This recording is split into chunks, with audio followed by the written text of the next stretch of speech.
देखिए, जिस तरह से ये नेम प्लेट वगैरह लगवाई जा रही हैं, ये भी संविधान के विरुद्ध है। ये भी दो कम्युनिटीज़ के बीच में गैप पैदा करने की कवायद है।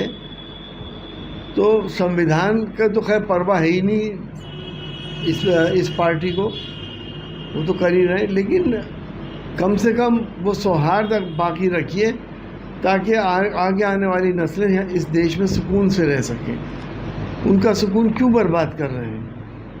तो जिस तरह से ये नाम लिखिए, मैं तो कहता हूँ फिर जाति भी लिखवा दिए कि किस जाति के आदमी का ठेला है। आपने अल्लाह ईश्वर को बांट लिया, अब आप जो है वो फलों को भी बांट लिए, ये हिंदू ये मुसलमान फल है, या आप खाने को भी बांट लिए, ये हिंदू है मुसलमान खाना है।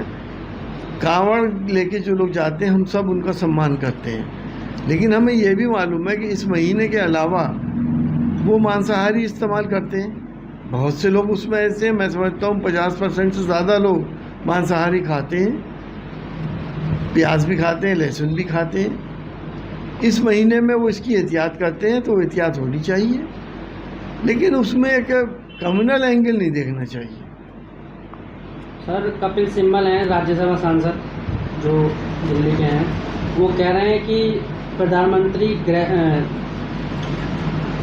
कांवड़ यात्रा पर जो राजनीति हो रही है वह भारत को विकसित भारत बनने की दिशा में नहीं ले जाएगी। प्रधानमंत्री, गृहमंत्री और मुख्यमंत्री को ऐसे मुद्दे नहीं उठाने चाहिए जिन पर राजनीति हो। जाहिर सी बात है, ये बहुत निम्न स्तर की सियासत हो रही है कि नाम लिखो।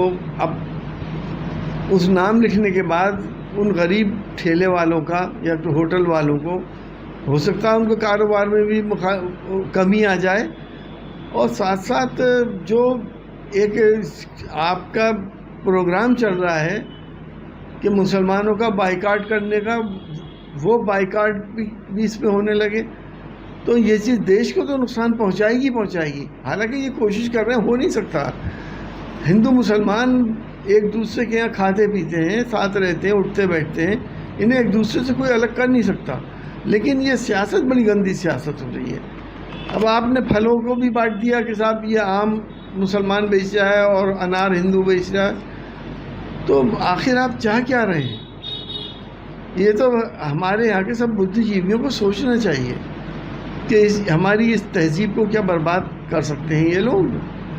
सौरभ जी कह रहे हैं कि फल सब्जी बेचने वाले ज़्यादातर लोग दलित हैं, वे इसके लिए ज़मीन तैयार कर रहे हैं। जाति के आधार पर शोषण, संविधान की रक्षा के लिए दलित समाज के लोगों ने बीजेपी के पक्ष में वोट नहीं किया और दलितों को बेरोजगार रखने की साजिश रची जा रही है। देखिए, सब्जी और फल बहुत से दलित बेचते हैं, और सब्जी तो ज़्यादातर दलित भाई बेचते हैं, मुसलमान भी उनसे लेते हैं और हिंदू भाई भी लेते हैं।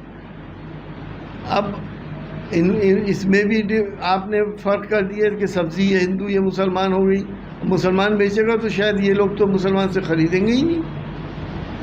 तो क्या आप लोग इस बात को नहीं समझ सकते, या आप लोग अपने चैनलों पे इस बात को क्रिटिसाइज़ नहीं कर सकते कि देश के अंदर ये सब कुछ जो हो रहा है ये देश हित में नहीं है?